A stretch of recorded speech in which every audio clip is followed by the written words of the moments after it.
Yeah, good evening, everybody. Welcome to today's webinar. My name is Ferry Harris, and I will be your host for today. Before we start, I will give you some housekeeping rules so that we can have this session well.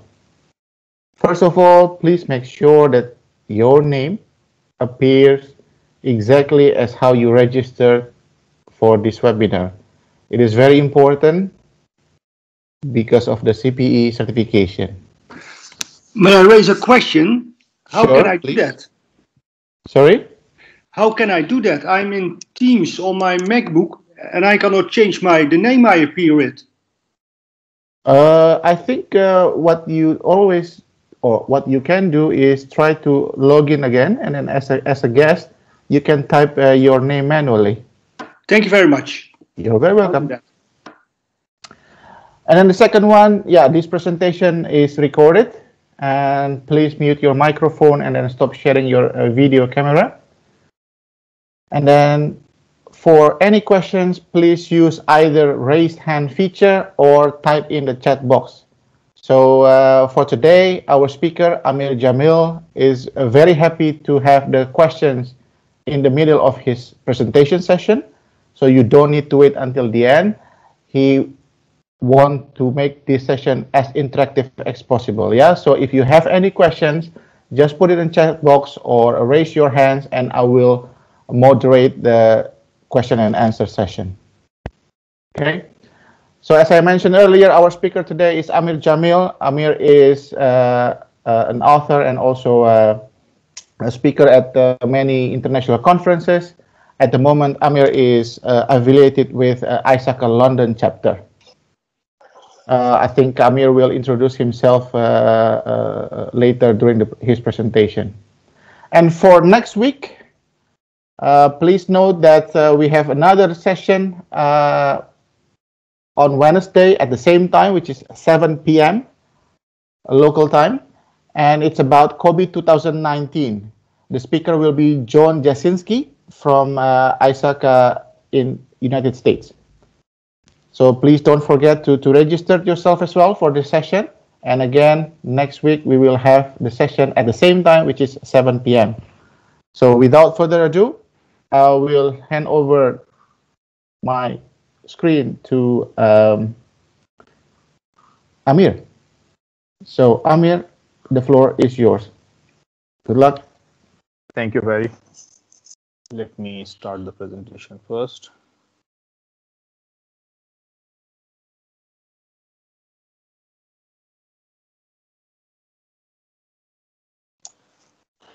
Okay, so hello everyone, and welcome to today's session on convincing C-suite on cybersecurity spend.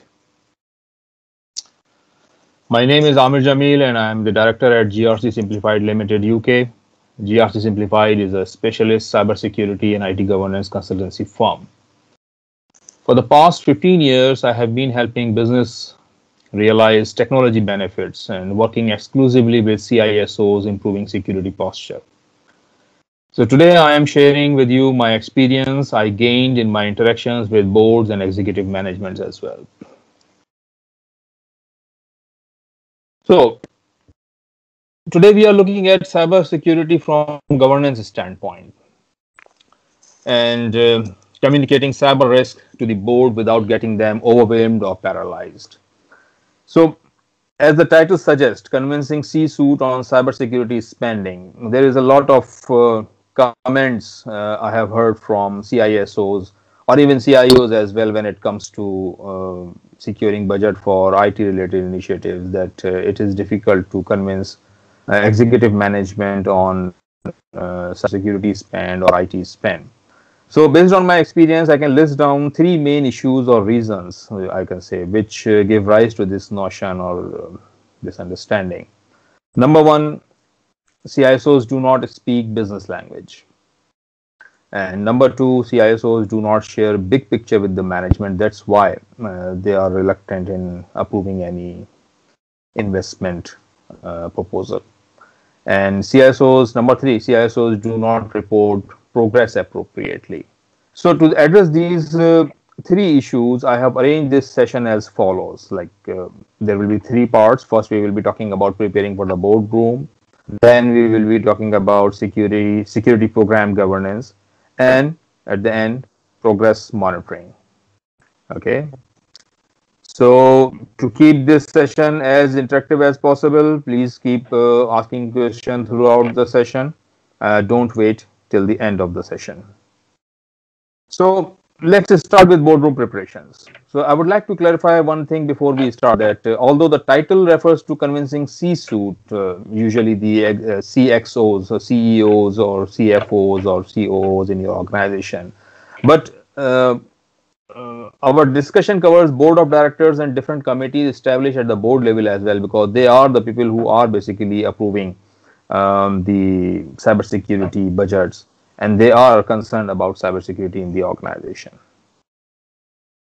So, since many global organizations have been victims of cybercrime over recent years, board oversight of cybersecurity is no longer just a leading practice.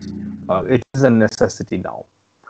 And investors and regulators are challenging boards to step up their oversight of cybersecurity and calling for greater transparency around major breaches and the impact they have on the. Lawyers are discussing potential risk of individual liability for corporate directors who do not take appropriate responsibility for oversight of cybersecurity. And given this environment, it is not surprising that cyber risk is now near the top of board and audit committee agendas. Apologies, so, Aamir, there's already one question. Is your experience throughout the presentation is based on large companies or also applicable for small, medium organization? Okay, so my experience is based on large enterprises as well as medium enterprises, and it's not only private, it's public sector as well.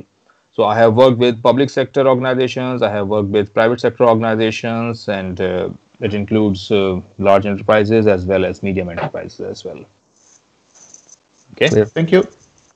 Okay. So we were talking about a business and boardroom priority. Cybersecurity is not a problem induced and solved by technology alone. Okay, it's a business risk and more of a human issue, not a technical one. And there are statistics available that most of the times the security breaches that we have experienced, majority of the percentage, sometimes it says 70%, sometimes research says 80% of the security breaches are due to human error. It's not a technology failure most of the times. Okay, so leadership needs to pay attention to this issue and consider it as a business risk that they need to pay attention to. Okay, so now cybersecurity is not solely an espionage problem. In fact, the espionage piece is a relatively small but significant piece of cyber landscape. Potential impacts and possible implications for the board include intellectual property losses, including patented information and trademark material, client list, and commercial sensitive data.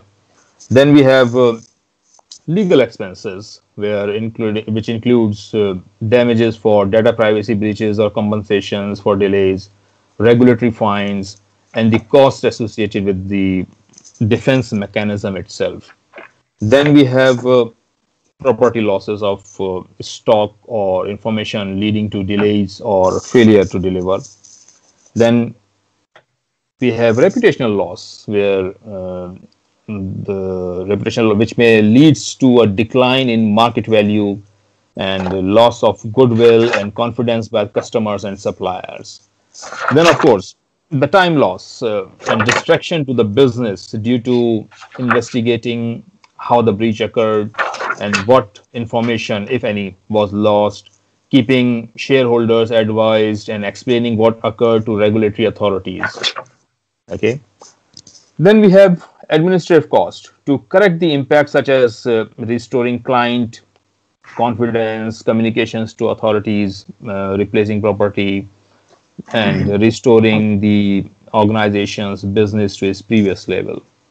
So in the end, it is just a crime, and it might be a little bit complicated due to involvement of the technology. But if we think long and hard across the rest of our businesses, we have complicated risk elsewhere, and we are capable as humans of dealing with those risks. So certainly directors need to hear from CISO who is knowledgeable and can help them see the big picture. Okay, but what should be the key areas of focus? So a critical question for every audit committee or board member or even the C-suite executives is basically what information is most critical in assessing whether management is appropriately addressing cyber risk. And board members are wondering like, am I asking the right question? How do I get comfortable? Are we doing enough? This is a very important question, because if this understanding is not clear, are we doing enough? The complaint from both sides will remain, like CISOs or will continue to complain that they are short of budget, and since the board or the executive management do not have the visibility, or they do not understand like what is enough for their business. Then another concern of the board members are basically how do I know we are doing the right things to secure our business, and are we making the right decisions or not? So these are the concerns or questions that board members usually have, and there is a lot of literature published to support board members or executive members to understand the cybersecurity, which focuses on these questions. So in our context of the discussion we are having today, CISOs must understand that without answering these questions, any business case for investment in cybersecurity would not make sense to them. Okay, so this is the primary thing. Now, Aamir, there's another question. Do you believe that information security actually can add business value to the organization?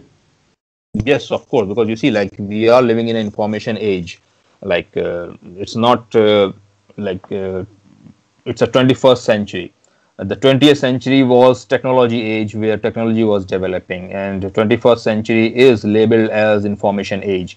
And based on the availability or non-availability of information, business can make or break.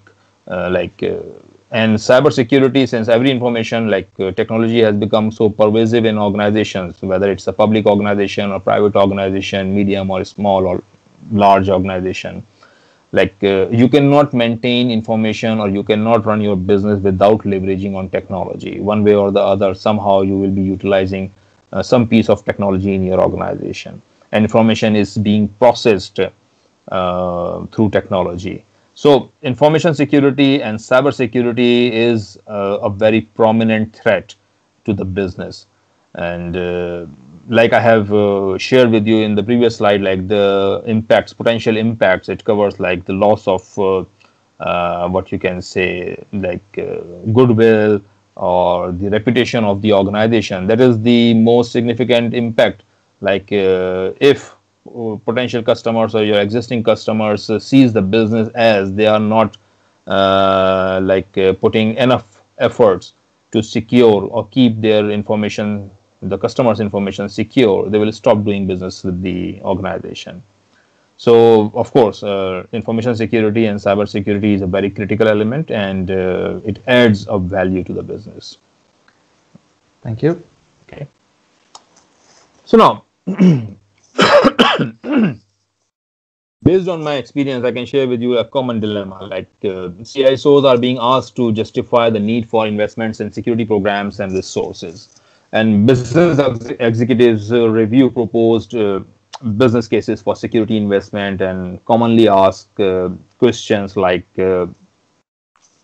I see what I'm being asked to pay, but what value I will get.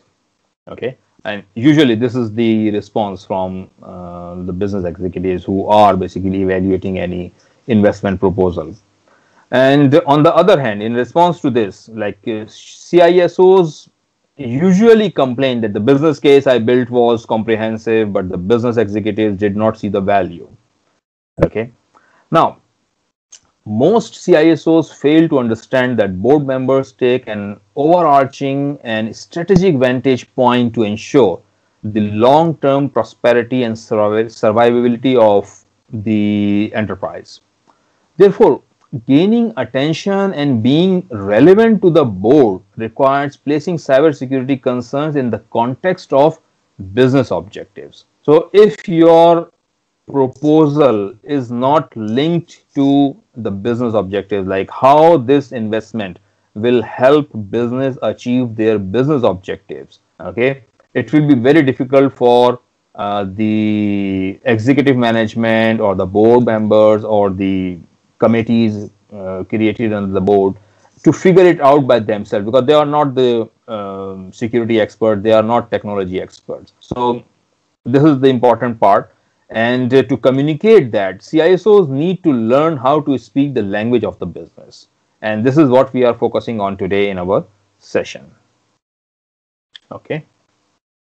So, cybersecurity in business context. So, in the boardroom, decisions need to be made based on facts rather than emotions or guesswork.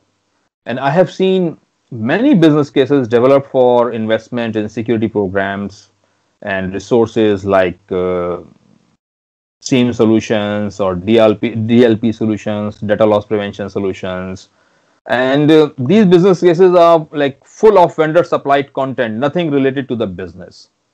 Now, just imagine if you are asking for investment in SIEM solution, which is a significant investment, and without proper business justification, doesn't it look like that you are trying to make your life easier with this investment?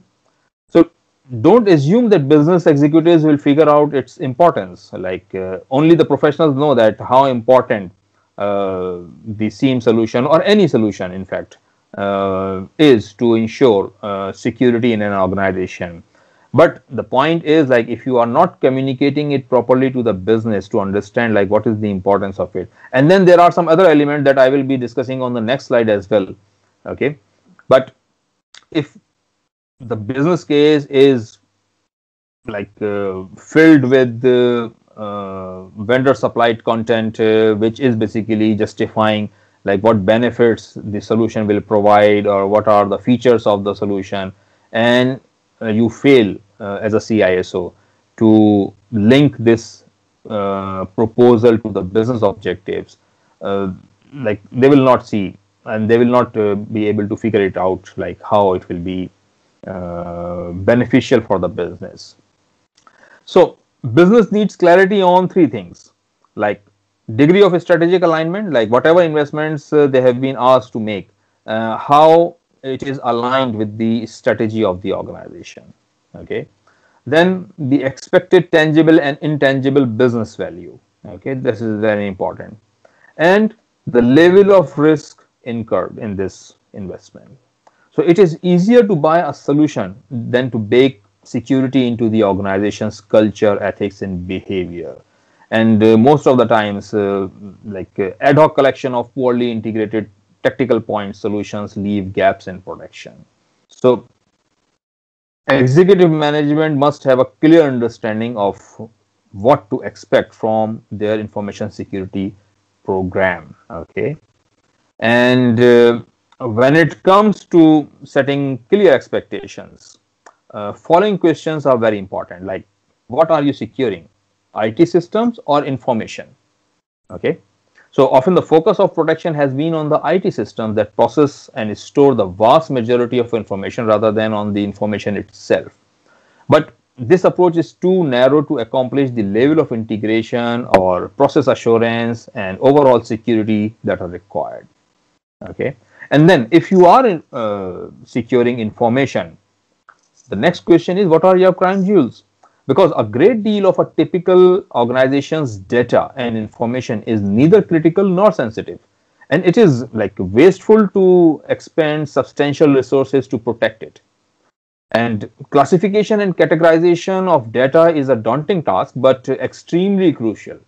Like for instance, if you are deploying a DLP solution in your organization, data loss prevention solution, how would you configure the solution or the tool itself, like without knowing what data to restrict and what data to allow? Without classification, you will not be able to do that.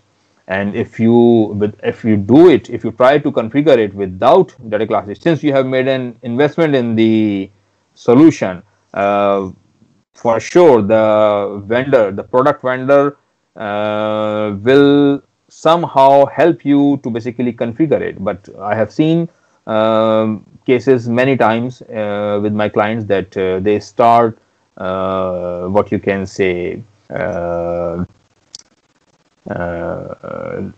sniffing each and every data because they do not have the classification available. So it creates a huge challenge within the organization, like what to restrict and what to allow, because the data is not classified and they have made an investment in DLP solution.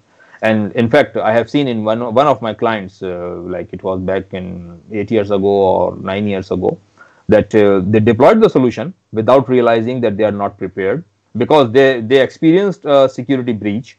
And when they learned that the security breach happened just because someone copied some sensitive information through the USB, so immediately they jumped into the conclusion somehow. I don't know who influenced this decision, but they end up deploying the DLP solution in their organization. And one fine morning, the DLP agent starts collecting information on the machines across the network, and it choked the network. So the support system, the IT support, and they were having almost 2,000 PCs across their network and geographically dispersed. So for almost 1 month's time, the support staff, IT support, manage or try to basically solve this problem, but they could not. And at the end of the day, you will not imagine that they just disabled the DLP component because they could not run it on their network due to so many reasons. So now, if this kind of situations or results are happening and the investments are going in this manner, it has become very difficult for the CISOs or CIOs to basically convince the management on further investments on the technology. Aamir, we have another questions. Do we classify the IT system or the information? We are talking about information, not the system. Basically, the first stage is classification of the data, and then at the next stage, you basically start identifying how this data is being processed throughout the organization. What are the systems? If there are a number of systems which are manipulating this information, either storing or manipulating or transmitting this information, and then you start categorizing those systems as well based on the information. But the primary what you can say reference is the information itself, not the systems. Thank you. Then the next question is what is the maturity of your current cybersecurity program in your organization? Like, different organizations find themselves at different stages of developing their security presence, and we may define security maturity scale similar to CMMI from on a scale of 1 to 5, like initial to optimized. Okay, so some expenditures are relevant and worthwhile only at maturity stage 4 or 5, for example. Like, for example, investment in security operations center. Okay, so now if your organization is at maturity level 2 or 3 and you are asking for security operations center, I think it is not making any sense. There are so many things that you should do before going for establishing security operations center, whether you are building it in-house or you are acquiring it as a service. Okay, so cyber security maturity or information security maturity matters a lot, and without assessing your current state, a lot of decisions related to investments in information security or cyber security will be compromised. Then, like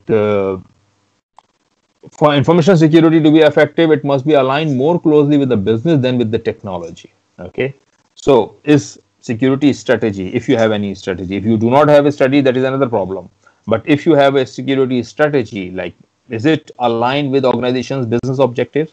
So, these are the primary questions that will, if you answer these questions properly, it will help you to set clear expectations, to set clear direction, like where you are standing, where you want to go. And of course, it will not be the CISO who will define like where they want to go. It will be the business decision, like where they want to take their cyber or information security, like what kind of security they would like to have, because they are the owners of the business. Okay. So the CISO's responsibility is to educate them, give them options, and then let them decide like where they want to go. Okay. So therefore, a structured security program is required. Okay. So now that will move us to the next section of our discussion, which is like security program and its governance. Okay. So through governance, we will basically try to answer all the questions that we have, or the concerns that we have seen in the previous section or previous slides, which are basically related to boardroom preparation. So, security governance is the means by which you control and direct your organization's approach to security. And when done well, security governance will effectively coordinate the security activities of your organization. It enables the flow of security information and decisions around your organization. So, just as security is the responsibility of everyone within the organization, it is not only the IT's responsibility. Okay. Security decisions making can happen at all levels because everyone is responsible. So, at certain point or at certain level, they are also what you can say responsible to take decisions. Okay. And to achieve this, an organization's senior leadership should use security governance to set out the kinds of security risks they are prepared for staff to take and those they are not. So basically, it will be the governance, security governance or governance system established, defined properly and established properly in the organization, which will basically delegate this responsibility. First of all, identify the risks that are involved, and then delegating certain risks or delegating the accountability or responsibility to the lower level staff to make decisions related to daily basis during the operations. So, what approach is right for me? Like when it comes to governance, there is no one size fits all approach to security governance. The approach you eventually adopt will vary. At one extreme, you may choose a formalized security framework with clearly defined roles and business processes. At the other end, you may choose a more informal approach to directing, controlling, and making security decisions. It depends on the size and nature of the organization. Okay. But answering the following questions will help you decide how formal your approach should be. Like, how large and complex is your organization? What resources are available for security governance? Then, what does your organization do, and how important is security to those aims? And are there any external considerations as well? So, these are the primary questions which will basically help you to define the scope of your security governance. Then, what does a good approach look like? Like, regardless of level of formality, whether like informal or formal, a good governance should clearly link security activities to your organization's goals and priorities. This is the basic. Then identify the individuals at all levels who are responsible for making security decisions and empowering them to do so. Then ensure accountability for decisions and ensure that feedback is provided to decision makers on the impact of their choices. This is very important. Sorry. Okay. Let me. Okay. providing decision makers on the impact of their choices. This is very important. Like if you have authorized decision makers at different level in the organization to make decisions, it is very important that you provide feedback, like whatever decision they had made, what impact it has created. Okay, and we will talk about it in our third section, where we will be talking about reporting, progress reporting. Then approach to security governance should fit into an organization's wider approach to governance. So security governance should be aligned with the overall governance of the organization. There are so many elements that needs to be considered while you are defining security governance. So now, there is a famous saying about strategy that if you do not know where you are going, you cannot find a way to get there, and you will not know if you have arrived or not. Okay, so governance is not limited to defining roles and responsibilities only. It is about providing the direction and ensuring that direction is being followed. Okay, so an element of developing the strategy is to develop objectives or the desired state of the enterprise information security. And the desired state is based on the outcomes set by senior management, and a variety of frameworks are available to assist in defining this desired state. Then the outcome and level of acceptable risk should be determined and used to set control objectives. And next, the CISO can determine what needs to be done to move from the current to the desired state by using a gap analysis. This then becomes the basis of the strategy. This is how you define your security strategy. Aamir, sorry, we have another question for the previous slide. So the question is, do you think that not making a decision is also a decision? And do we then deserve to have feedback for that? Yes, of course, because you see, like not making a decision is also a decision because you decided not to take any action. Actually, it's not to take, and it's not like you are not making a decision. It's like I will consider it as you are not taking any action. Okay, so when we are saying deciding not to decide, it means that we are deciding now not to take any action. It's not deciding. You have already decided not to act.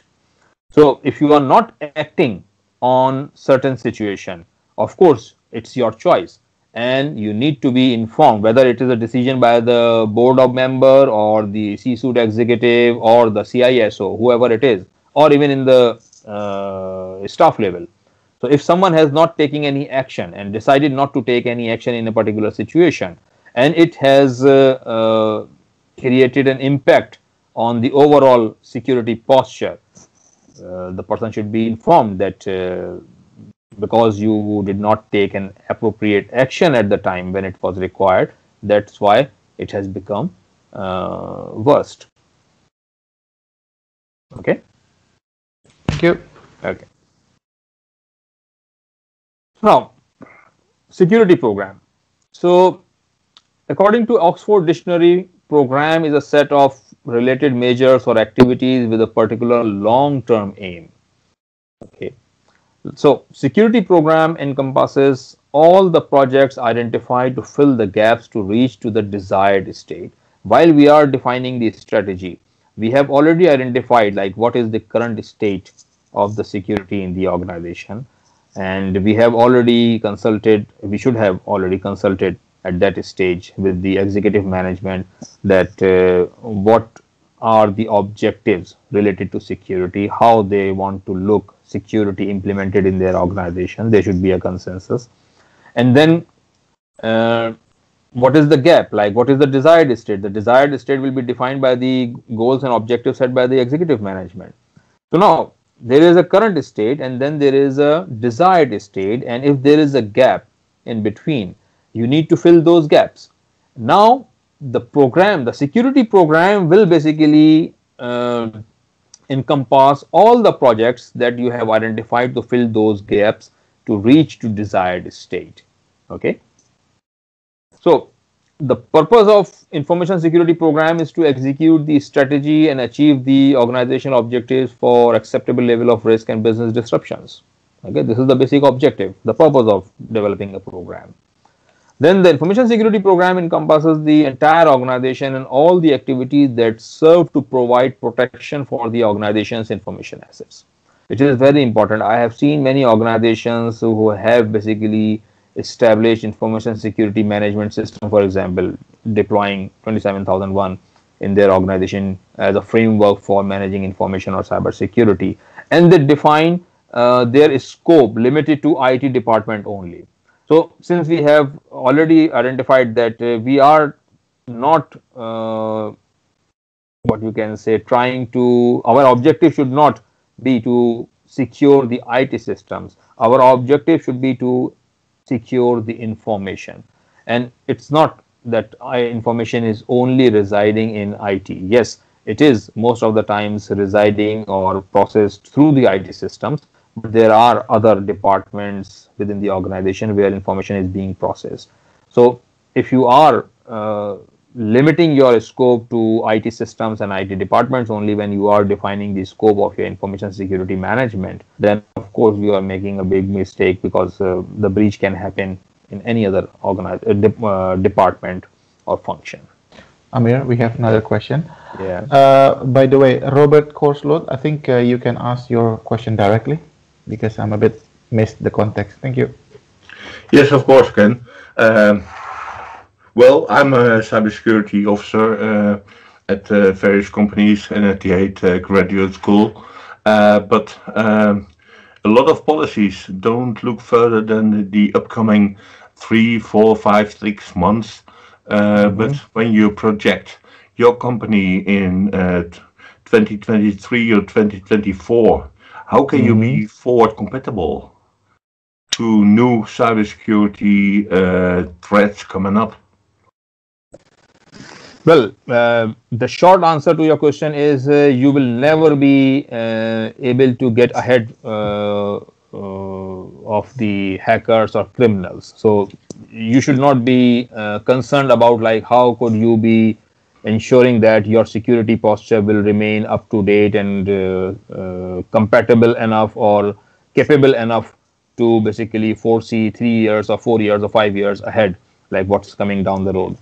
The main objective or the main thing is like, yes, you mentioned in your question that the policies are not compatible. This is the issue, actually. Yeah. The thing is, like, I have seen, like, you see, like, we are talking about information and cybersecurity from the governance standpoint. And from the governance standpoint, we are talking about cybersecurity governance and cybersecurity program management.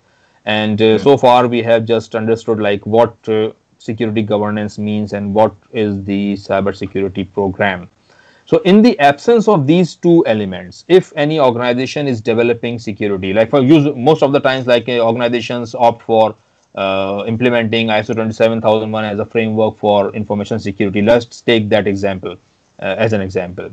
So in the absence, sorry, and since I'm a principal teacher in cybersecurity, I always tell my students it will always be a rat race. You will always be behind of the criminals, but you have to close the gap as close as you can. Yes, and to do that, basically there is a structured way. I have seen many organizations who have developed security policies and implemented security policies, and there is like boldly the security policy document says that it has been approved by the board or the C-suite executive CEO of the organization, and they do not understand like what they are signing. Okay. So I have seen this kind. So of course, in this kind of situation, that means that you have hired, either you have copied a template of security from somewhere, or if you have hired a consultant and you are not prepared to answer certain questions, the consultant has used his past experience and defined a policy document for you because he has to close the project. Okay. So most of the times, this is the reason why security policies are not compatible. And it's not only a matter of compatibility. Sometimes the policies create problems for the business as usual. Like it creates hurdles, and it creates a rift between the business and the security or IT teams. Okay. Yeah, and maybe compatible should better be replaced by future readiness. Actually, you see, like when we talk about future readiness, it will be the governance. Like when you understand, because you see, like the executive management, the board, they understand their business very clearly. They have their future direction in their mind, like where they want to take their business in the future. Okay.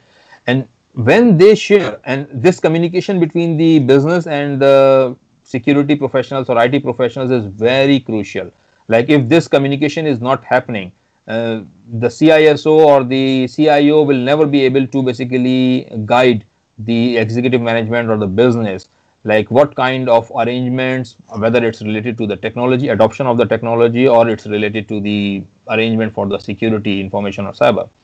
Like the CISO or the technical person will never be able to guide them, like what kind of security or what kind of arrangement they will be requiring.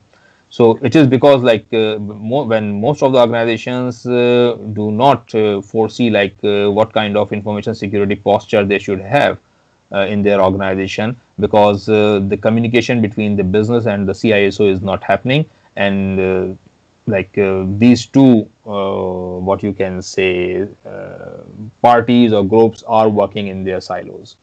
So Yes. the So CISO is trying to make their full effort to create a state of the art security, which is never like achievable, and business keep on like experiencing security breaches or interruptions in the businesses. So, in general, you should conclude that cybersecurity management at the moment is more reactive than proactive. Yes, of course, because there are two things. Like it's a reactive. You see, like the title of the webinar today is convincing the C-suite. That means the problem. Most of the CISOs, like I have seen on social media, that a lot of people, like you just post one picture, one photograph on the LinkedIn or social media, where it is basically reflecting on like the budget available for CISO or CIO, and on the other hand, the expectations of the businesses. And like a lot of people start like commenting on it. Okay, so it gives me an impression that a lot of CIOs or CISOs are experiencing or complaining about this issue.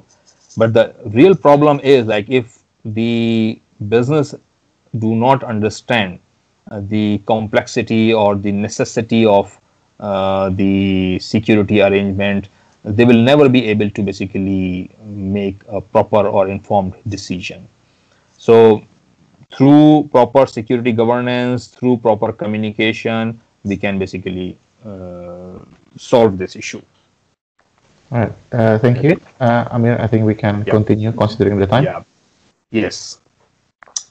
Okay. So where we were? Okay, we are talking about security program, and what is the purpose and what is the scope of security program. Then we have essential elements of security program. These are the three basic elements: that you should have a security strategy which should be aligned with the business strategy. Then stakeholder engagement is very important. And of course, you should have a measurement metrics, a measurement system, performance measurement system in place, so that you can provide feedback to the business, like how the security program is performing.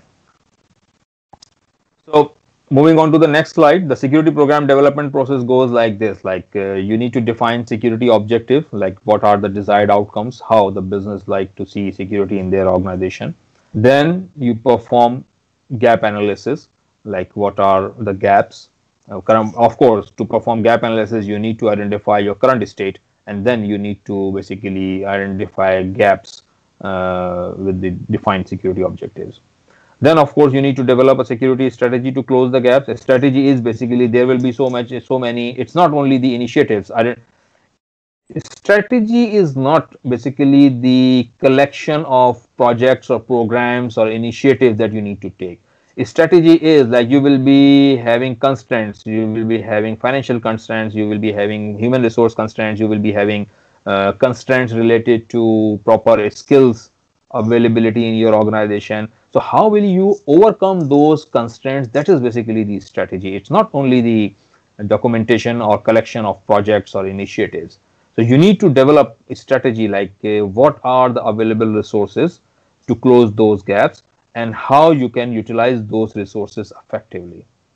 Then you need to create a roadmap to implement this strategy, of course, because you cannot implement the complete security strategy, or you cannot fill the gap like in a short period of time. It may not be possible to basically implement the complete security strategy in 3 months, 6 months, or 1 year time. Sometimes for some organizations it may take years, 1 or 2 years time. So you need to create a roadmap, like what will be the sequence, what you will be doing first. You will be setting the priorities, and based on those priorities you need to get an agreement from the business. And once you get those agreements, of course it will be much easier for you to basically arrange for the financial resources. And of course you need to manage security program, and you need to adjust the security program, because over a period of time there may be some changes required to be made. And the risk management function basically guides you throughout the process, because depending on the identified risk, you will be basically making all these decisions and tailoring all these components in your security program. So in this manner, CISO and all the stakeholders should get a clear understanding on what is required to achieve desired security objectives, and investments needs identified, initiatives and their interdependencies identified. So that's how basically you will move ahead with your security program development. Okay. So now moving on to the third part, where we are talking about progress monitoring. So good governance relies on reports or measures that assess the adequacy of cybersecurity or any program, security program in the organization. And they need to see the return on security investments, like whatever investment they have made, what return they are getting. So enterprise needs a pragmatic approach for monitoring the effectiveness of security program to enable them to adjust their program accordingly and decide on investments. Okay. So management want a meaningful report. Okay. And executive management is concerned about, is our security spending justified, or is our security adequate? So how does your report look like? Like, does your report look like this? Like 1 million malicious attempts prevented, 38,000 vulnerabilities discovered, 407 security incidents resolved. Like, do you think these measures make sense to the board or C-suite executives? Well, don't be surprised. I have witnessed a CISO presenting similar report to the board, like with these metrics. This report is relevant at the operational level, not at a strategic level. Okay. So when you are invited to the boardroom, okay, do not present your tools dashboard. This is the primary thing. Report achievement on pre-agreed goals, because we have already agreed on goals in our security governance and security program development. Okay. Then report need to update strategy or program, because we have an agreement on the program and the strategy. So now, whether you have achieved your objectives or not, and if there is a need to change the objective, that's what your report to the board or to the executive management should look like.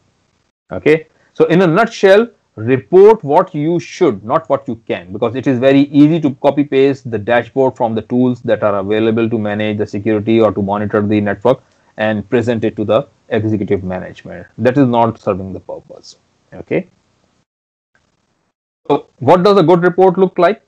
Like an executive management report should contain at minimum the following 3 sections, like explanation of a strategy and security program, like how you are progressing on your strategy implementation and how you are progressing on security program implementation.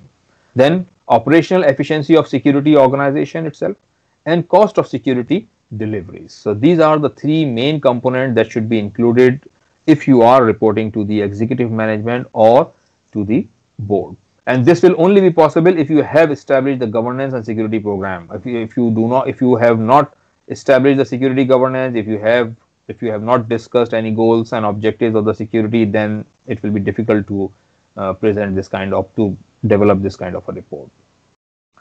Then there are multiple tools available for reporting or for measurement of performance measurement.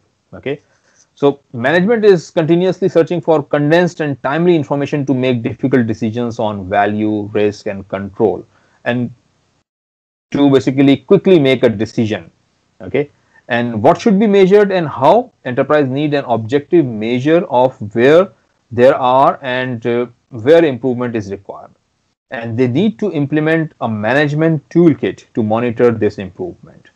Monitoring is needed to support short-term technical vision to make sure that the right things are done, and long-term strategic vision to make sure progress is in line with the set direction and policies.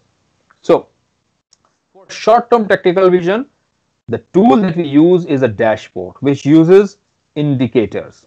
Okay, so now, and sometimes we call it performance indicators. So performance indicators indicate whether goals are likely to be met. They can be measured before the outcome is clear and therefore are called lead indicators. Okay, they provide you a lead whether it is likely that the goal will be achieved or not.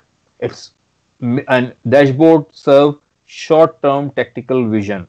Okay, then to support long-term strategic vision, scorecards are used which use measures, or we can say outcome measures.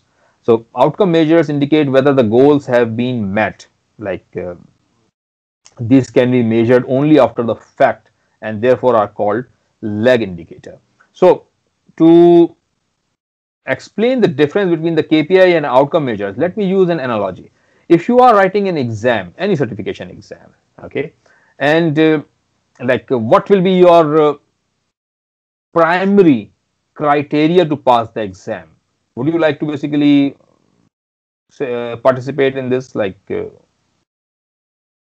can use chat box, or you can speak by unmuting your mic.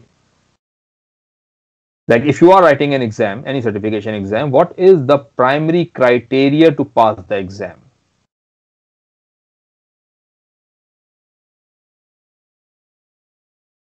Any responses? Seems like the grade. Okay, no. The primary criteria is not the grade. This is what your objective is. Like you want to achieve a higher grade. The primary criteria to pass the exam is to attempt the question, to write the question paper 100%.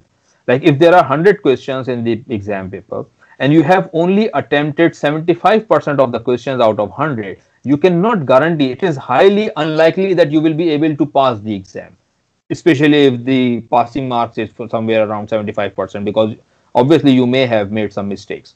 So the primary criteria at the initial stage when you are writing the exam is to attempt the exam 100%. Okay, if there are 100 questions, you need to attempt 100 questions. Now, if you have 1 hour's time, for example, available to write these 100 questions, okay, how would you measure your progress? Okay, so if you started attempting or answering the questions and your 1 hour passes through, and at the end when you are stopped for writing, okay, 1 hour has passed and you come to realize that, oh, I have only completed 60 questions. That means you have not monitored your progress. So that is the score, outcome measure. Now you cannot go back and change the outcome. Okay, it's too late now. Okay, so now in this situation you should have identified, like there are 100 questions and you have 1 hour. That means roughly in every quarter, in every 15 minutes, you should have attempt or complete 25 questions on average. So you will keep monitoring your watch. After 15 minutes you will see your performance. If you have performed, you should have completed 25 questions. If you have completed only 20 questions, this gives you an indication that it is highly unlikely that you will be completing the 100 questions in 1 hour. So you need to change your course. You need to change the speed. Okay. And if you have attempted, for example, 30 questions, that means you are going too fast. You can spend more time on difficult questions.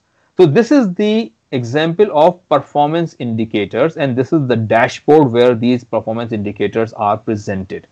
And when you present the performance indicators, it's called lead indicator. It gives you a lead that how likely it is that you will be achieving your objective. Okay. And usually it is used in short-term tactical vision to support short-term tactical vision, because your short-term tactical vision was to attempt the 100% question. Okay. And then I believe it's clear. The explanation makes it clear. Okay. Aamir, we have a question. What do you think about reporting security incidents and level of security awareness of end user as part of management report? Okay. These are the very two specific items, like incident management. Again, it's not like how many incidents you have received and how many incidents you have closed. Like if you are reporting these to the executive management, what message you are basically conveying, it is more important. Okay. If this what you can say individual metric fits into your overall message, it can be communicated. But individually this metric is not communicating. Like, for example, if there are 100 incidents happening and you have closed all 100 incidents on time, okay, is it good or bad for my organization? Like, should I receive 100 incidents in the organization, or it should be less than 10 incidents? So this is the primary concern. Like at the initial stage, my concern or the board's concern or the executive management's concern may be like, why the number of incident is 100, not the 10. Okay. So it basically, you need to fit these metrics in the context. And that's why when we talk about a scorecard, we talk about balanced scorecard, that I will be talking about in the next slide. So maybe your question will be answered on the next slide. If not, you can raise this question again. Okay. Then we have another measurement tool, which is called benchmarks or benchmarking, which use capability maturity models, which use scales on, like, for example, usually the maturity scales are borrowed from or inherited from CMMI model, which use scale 1 to 5, initial to the maximum level. Okay, so the benchmark is used to assess the capability to perform and achieve objectives, okay, and expressed as the maturity of the organization. So maturity modeling enables gaps in capability to be identified and demonstrated to the management. And this is what we have used while we were developing our security governance or security program, like where we are and where we want to be. Like, for example, we can use this benchmarking, like in this particular industry. Like, for example, if it is a telecom, if you are working in telecom, so in the telecom industry, what is the maturity of most of the telecom operators when it comes to security management? If you are in banking, financial industry, for example, like what is the overall maturity of cybersecurity in your industry? Okay, and if the majority of the organizations in your industry is maturity level 4, for example, and you are at maturity level 2, that means you are behind the majority of the. So that can be used as setting the target, like where you want to be. So that's how the benchmarks are used to basically identify the desired state, desired capability or target capability, and to basically benchmark your current capability or maturity. So now, which reporting tool is appropriate? So since our discussion is about taking cybersecurity to the strategic level and reporting to the C-suite or board, balanced scorecard is a widespread method used for monitoring progress toward enterprise strategy. And it has usually 4 quadrants, like financial, internal, learning and growth, and customer. So you need to balance these 4 perspectives, and you need to basically provide measurement on these 4 perspectives to present a balanced view. Okay, and why it is appropriate? Because it is well known to the management, and it enables CISO to communicate finding on a formal basis, because they are comfortable, the management is comfortable with looking at the balanced scorecard, because they use balanced scorecard for the measurement of their business strategy implementation. And it will help to position the CISO as a partner to the other business lines, because all the other business managers are basically using this tool. And it stimulates executive management into taking ownership of security issues and security's added value. And when it comes to providing decision makers feedback on the impact of their choices, balanced scorecard is the most appropriate tool that you can use. Then we have dashboards. So dashboards with KPIs, as I have explained, are usually maintained at the operational level to control day-to-day operations. So you can use those dashboards at the operational level, at the managerial level, but you should not present dashboards to the executive management.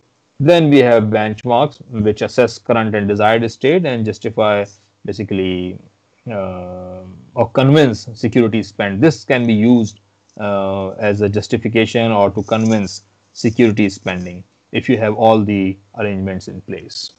Okay.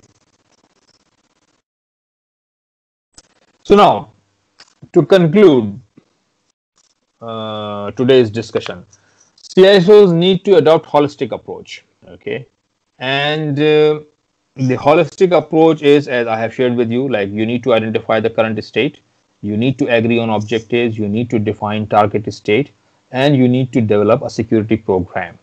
So with this approach, stakeholders will get the clarity on security program and investment required to implement it. Ad hoc business case will belong to the past. Like now you have a complete program in place.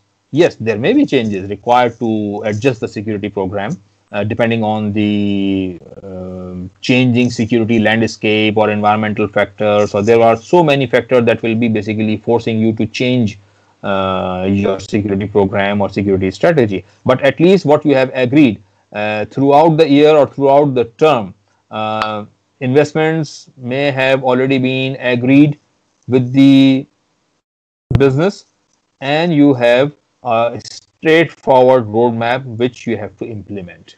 Okay, so CISOs must understand that insufficient management support is not an issue of apathy, but a lack of clarity.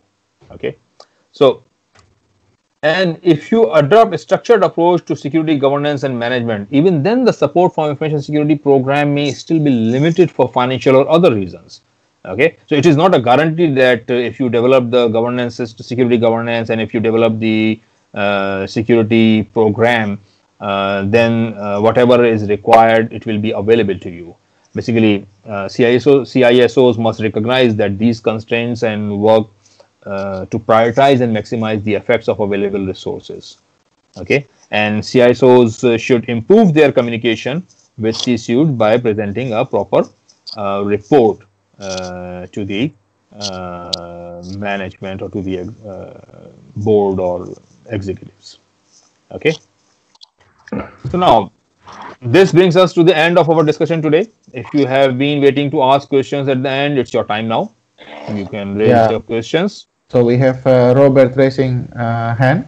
I think this will be our last questions for this evening. Robert, please. Yeah. Thanks for giving me this opportunity for the last question. When I look at cybersecurity, I look at cybersecurity as one of the dimensions of a process. And if you look at a regular organization selling products, then there's a vendor and all parties in between. But in the end, we deliver a product or service. And if you look at the process in a tabular way, then you could say that every step in the process should be covered by cybersecurity. Okay. And and how many organizations are looking at the same process? Because I very often run into organizations that have various view on the process. And there's a vendor view, there's a process view, there's a compliance view, there's a security view. There are many views on the same process, but there's not a generated view on the process. And that's what happens in cybersecurity as well, that we have very many different views on the process, Mm-hmm. and that bothers our policy on cybersecurity. How can we manage cybersecurity if so many views on processes are made? Actually, okay. So, what do you think? Who is responsible? Like, whose deficiency is it?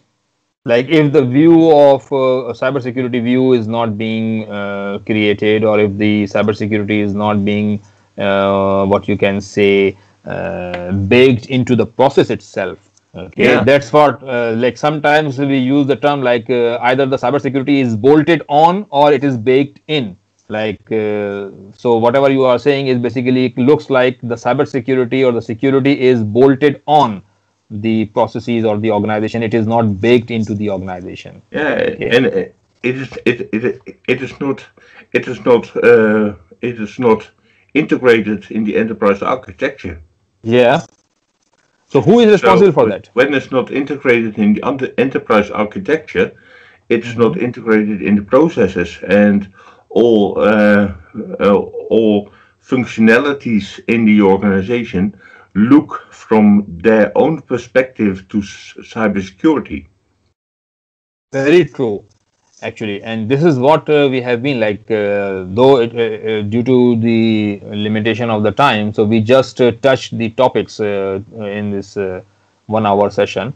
We have not gone into the details. Like when you develop the program and when you develop, like when you define your current state, this is what you should identify as a weakness in your organization, that security architecture is not defined. And when the security architecture is not defined, or security is not integrated into the enterprise architecture, you will be surprised that most of the organizations, like many times, like organizations do not have enterprise architecture documented. Like they are embarking on ERP implementations and digital transformation projects, and they do not have any enterprise architecture documented. Okay, that's the essence what I try to mention. Yeah. Thank you for highlighting it, and you are very true. I fully agree. I fully agree with you, and it is basically the CISO's responsibility. When you start from the architecture, then you see the technical architecture, but you also see the functional and process architecture, but they all have been aligned to the security architecture. Yes, very true. I agree. Thank you very much, Robert, and thank you very much, everybody, for a very interactive session this evening. I wish you a very lovely evening ahead of you, and see you all again next week in another webinar session. Thank you very much. Thank you very much, Aamir. Bye-bye. Thank you. Bye. Bye. Thank you, Aamir.